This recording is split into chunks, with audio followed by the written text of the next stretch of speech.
All right. If you're listening to this on Christmas Day, first of all, respect. You could be sleeping in, eating something beige, or pretending you don't hear your relatives arguing in the other room. But instead, hey, you're here with me. Welcome back to the Backstage Kitchen Podcast. I'm Chef Richard, and this is our Christmas episode. Now, today's show is basically a four-course holiday menu. No dress code, no awkward small talk, and I promise nobody's going to ask you what your 5-year plan is while you're chewing. Okay.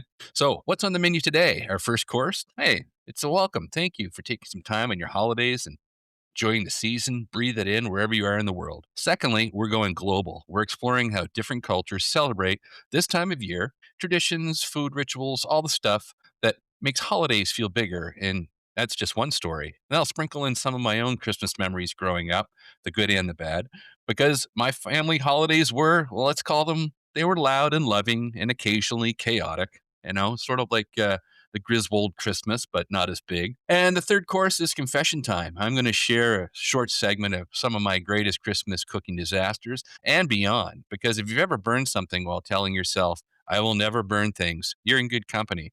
And I'll tell you about the first Christmas dinner I ever cooked with my family, when I learned the difference between confidence and competence in real time. And then stick around for the main event, our exclusive interview with the big man himself, Santa Claus, literally right after he gets home from another world tour.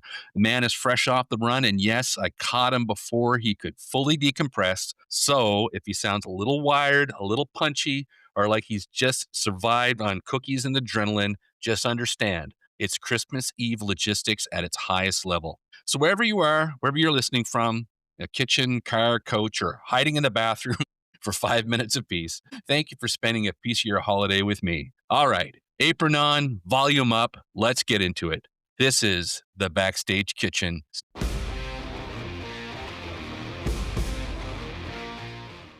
The cool thing about this season is that the spirit of it isn't owned by any one place. It shows up differently everywhere, and it usually starts with the same question. What do we cook? What do we share it with? And why does it matter? Well, let's take a look at Italy and the Feast of the Seven Fishes. Christmas Eve traditionally would consist of seafood, bacala, calamari, anchovies, and clams. The Feast of the Seven Fishes is a festive Italian-American Christmas Eve tradition featuring a large meal of fish and seafood stemming from the Catholic practice of abstaining from meat before Christmas Day. It's a multi-course feast with various seafood dishes symbolizing heritage and family. Though there is no single requirement menu item, and its roots are more southern Italian-American culture than traditional Italian feasts. Common dishes include fried calamari, baked cod, spaghetti with clams or vongole, mussels, accompanied by side dishes and desserts. Your chef's perspective on why Italians get holiday food right? Well, listen to this guy. You ever been to Italy?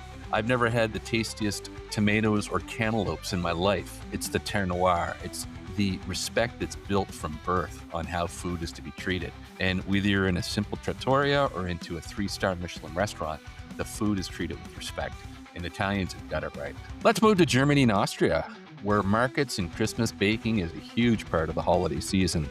Stollen, Erbkrutchen, mulled wine, the magic of Christmas markets, cold air, warm spices. German baking doesn't shout, it whispers with confidence. It builds on centuries of technique, regional identity, and almost obsessive respect for ingredients. While the French pastry dazzles in Italian dolce comfort, German baking endures. Dense rye breads, fermented for flavor and digestibility, cakes grounded in nuts rather than sugar, and desserts with balance, bitterness, acidity, and sweetness with remarkable restraint. This is baking for people who eat every day, not just on holidays. What's truly underrated in this craft? Sourdough cultures passed down through generations. Precision with spices like cardamom, anise, and clove. The mastery of texture from the snap of pfeffernuss to the velvet crumb of a Black Forest torte. And that's never cloying. German bakers aren't chasing trends. They're preserving a standard. And a world obsessed with excess, that quiet, disciplined deliciousness might be exactly why German baking deserves a second look and a lot more respect. So down the Caribbean, rum spice celebration, Jamaican sorrel drink, rum cake, jerk seasoning, holiday dishes. In Mexico, the tamales and postadas, families gathering for tamale making, punch, hot fruit punch, buñuelos, the power of food and community as a ritual. And what about in Japan? KFC. That's right. Yes. The famous Christmas fried chicken tradition and why it started and why it stuck. Imagine telling a chef in 1970 that the future of Japanese Christmas would be a bucket of fried chicken. And again, this is all post war traditions that were created after World War II and a lot of Americanization of Japan as it grew. Here's a couple of quick mentions. In UK, the Christmas pudding and the mince pies, the French, the bûche de Noël. In Quebec, famous tourtière. Philippines is the Noches Buenas feast, and that means pork belly, my favorite. Noche Buena, or good night, Noches Buena, good night, is a cherished Christmas Eve tradition celebrated by Hispanic and Latino cultures, Filipinos and Spaniards, focusing on a large family feast. It's a religious observance like midnight mass and a gift giving, often marking the main holiday event with special foods like roasted pork, tamales, and togetherness. Tastings go late into the night into the Christmas morning. So, wherever you are in the world, holiday food really comes down to the same thing: warmth, community, and something to look forward to all year. Now, I want to take some time and tell you about the gong show that is my life. So, for those of you who've been listening to the show, you know I'm a chef, but do you really know the background of where I've been and what I've done? So, I am 54 years young. I started cooking in the 80s, actually, that mythical year of where everyone chain smoked in grocery stores. Really, kids at 14 had fake IDs. And I'm not saying it doesn't happen today, but it was a very different time. Christmas was we weren't very wealthy growing up. You know, we appreciated everything we got because things were few and far between, but there was always food on the table.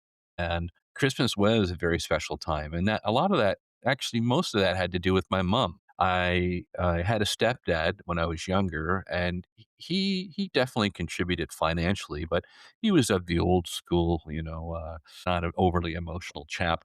Christmas was it was a magical time because we knew during the year that, if a new toy came out, and let's be honest, most kids are very toy oriented, we weren't going to get it till Christmas. So it would have to be something completely special. And it wasn't just that, it was the dinner, and it was Christmas Eve. Christmas Eve was very special, especially as I got into my early preteen years.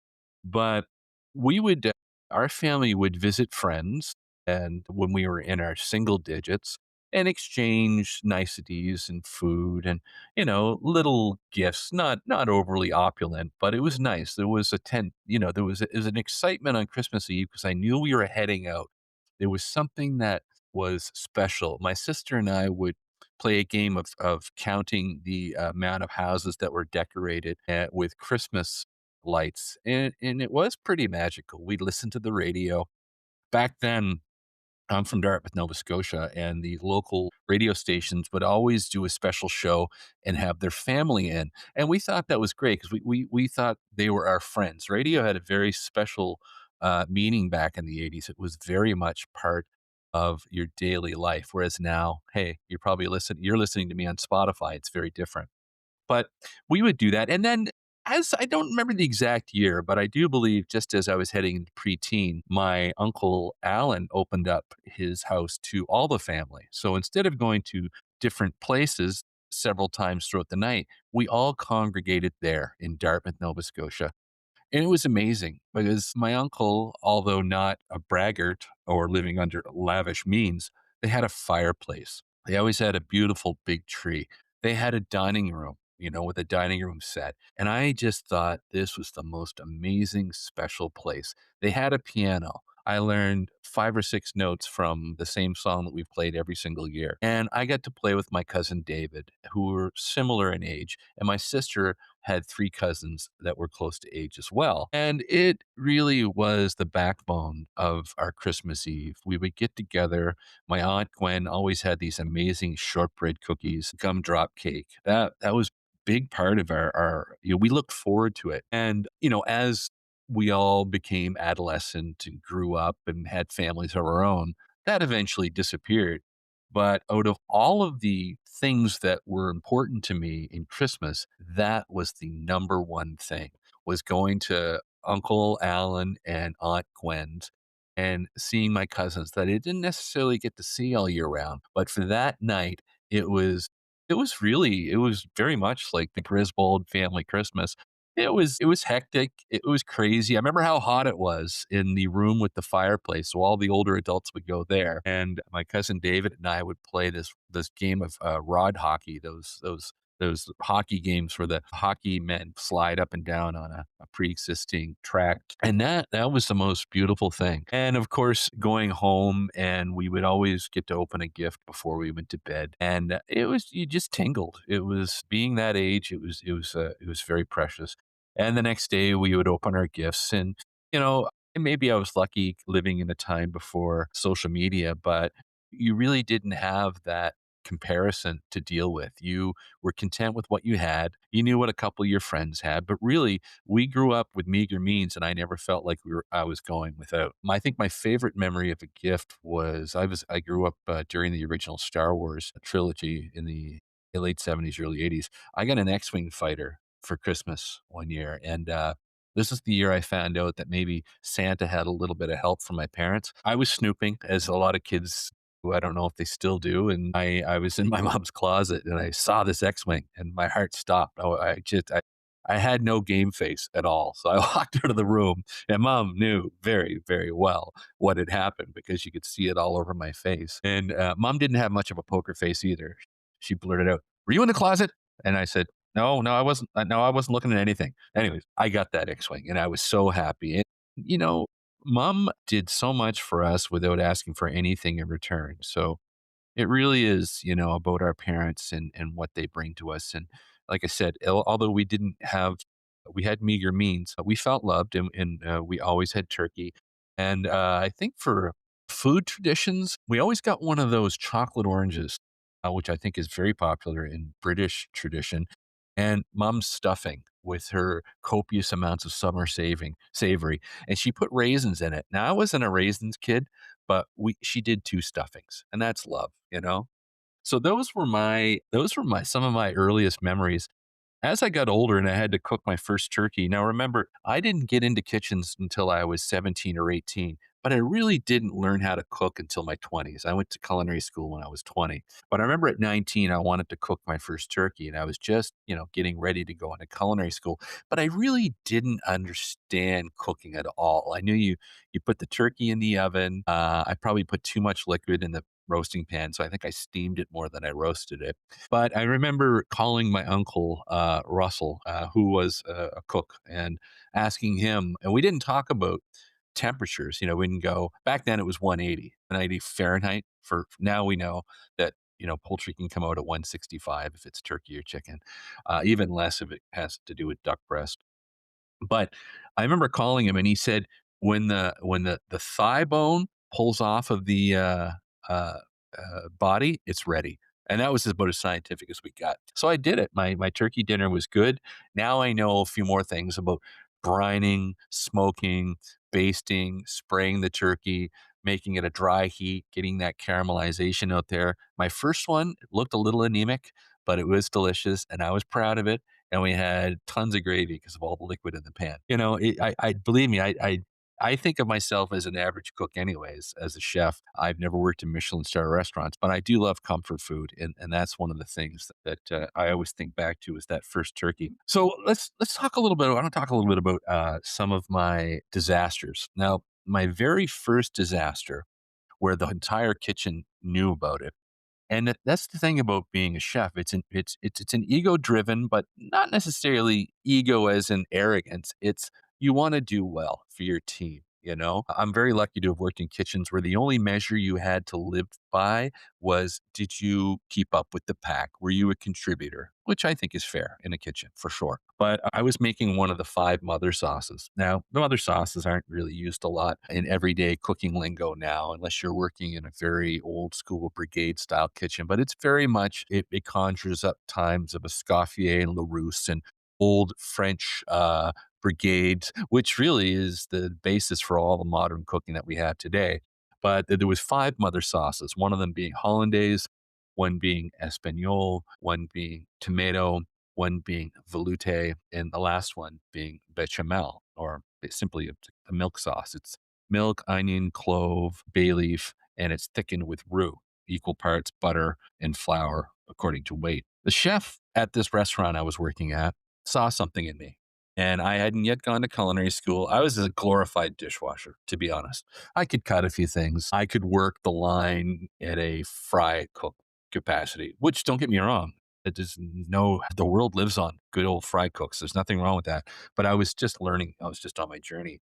And he took me to the upstairs kitchen, which was fancy. And if any one of you from Dartmouth or Halifax, you'll remember the old Clipper K restaurant, which is Salty's now. And downstairs was the K side. And that was kind of like, we did burgers and pan fried haddocks up, but upstairs, that's where they did the French cuisine. So I thought it was very special that I got selected to go upstairs to start helping. And he wanted me to make 60 liters of bechamel because we use buckets of this stuff. All right. So sure enough, I put the milk in, seasoned it with clove, onion, some bay leaf, and I had my roux ready. I used a beurre meunier, or soft butter and flour mixed together so that it'll cook out as I'm simmering the milk. And you have to bring it up to a temperature where it's going to allow the milk and the roux to bond so that you do not develop lumps. You don't want that. So you don't want cold milk with a hot roux and hot milk with a cold roux. You want it kind of a room temperature roux and nice warm milk. So I'm bringing it up to temperature, and being inexperienced and not understanding that I'm using this huge steam kettle. And these steam kettles, let me tell you, from back in the day, yeah, you could flash fry a buffalo in it in 60 seconds. They're so bloody hot. And once they get going, it's like a freight train. So being a keener, as I was at the time, I guess, I started to do some Parmesan curls, right, with a grater, and I was ready. And because it'll go from underboiled to raging Mount St. Helens in 2 seconds. And to the day I die, I'll never forget this other apprentice gleefully saying, "Richie, I think your bechamel's getting away." And sure enough, it was erupting just like a volcano. And the chef was downstairs at the other restaurant while I was doing this. And the thing about the old Clipper K, and I don't know if the restaurant that's there today has a level floor upstairs, but it was not level then. So this little river of hot cream that was pouring out of the top of this 60-liter steam kettle was rivering its way towards the steps downstairs. And who do you think was coming up the steps? That's right, Chef Jean Marie. Well, I still can't hear it in my left ear. He yelled at me so loud. I don't know what he said either because he was very French. He was from France. But I never did it again. And I've shared that story probably 100 times when I've taught cooking classes over the years with both the Loblaws and the Sobeys organization. So it's okay. We all make mistakes. I did an event a couple weeks ago. I was doing a hands-on cooking class, and I'm supposed to be the expert. I burnt my Brussels sprouts. I think I chewed a bit more than I could have. You know what I mean? So that is life. I'm happy to say that my mistakes are a lot less nowadays, and that's life. At the end of the year, I think it's very important that we reflect and kind of laugh at ourselves and realize that we're all imperfect.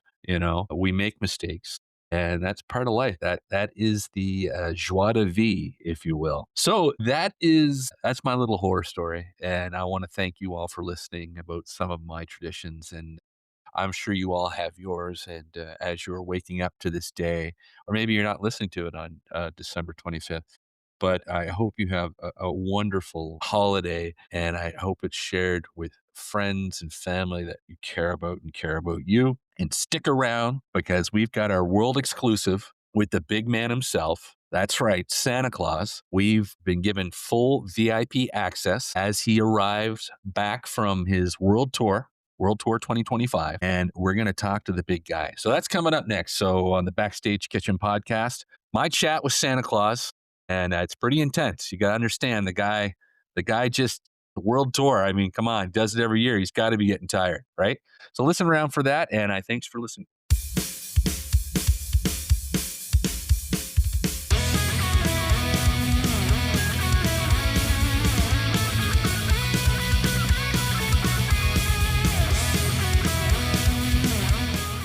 Ladies and gentlemen, We're live at the North Pole Media Room. After a dominant performance, one night, every home, global delivery, please welcome Santa Claus. Thank you. That's right. Oh, Santa Mommy, please, no flash photography. My retinas have seen things. For next year, wear pants to bed. Santa, congratulations. Walk us through the night. What was the key to this big win? Discipline, hydration, route optimization, and fear. Oh yeah, real fear. Rumor is that you had a rough first quarter. Weather over the Atlantic? Oh, it's turbulence. I've had smoother rides on a shopping cart with a wobbly wheel, but we just adjusted. Rudolph called for an audible, Blitzen took an edible, and we went off full beast mode. So people are saying that this is your greatest season ever. What are your thoughts on that? Look, numbers don't lie. 0 missed chimneys, 0 gift mix-ups. Yeah, one minor incident though with a Roomba, fleshlight, and a stocking. But we're not here to talk about that.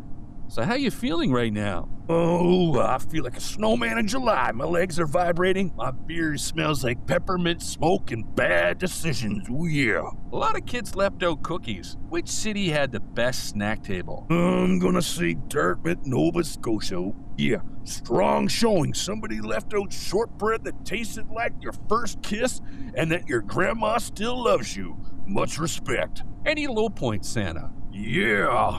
One host had these healthy Santa cookies, oat flour and chia.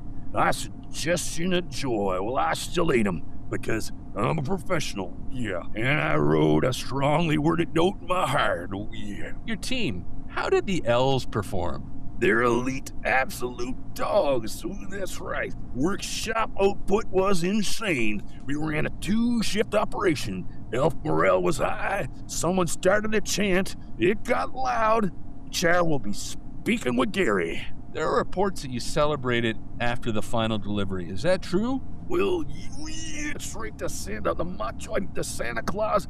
We had a victory moment, a small one, nothing crazy. Just music, some dancing, and maybe a dramatic speech. I don't remember delivering it, allegedly. So, Santa, what's up for you? What's next for you? Shower in silence, a chair that reclines, and I want to sit down and watch every fireplace video. Yeah, on the internet, there's like an old detective reviewing the evidence. So, last question. Do you got a message to the world? Ooh, that's right. Yes, I do, little man with the red tie. Hey, you all made it out there. You got through another year, and that counts. So be kind to each other. And for the love of my chiseled behind, please clean your chimneys. I can't believe this. Santa, are you really the reincarnation of the Macho Man Randy Savage? No way! That's it.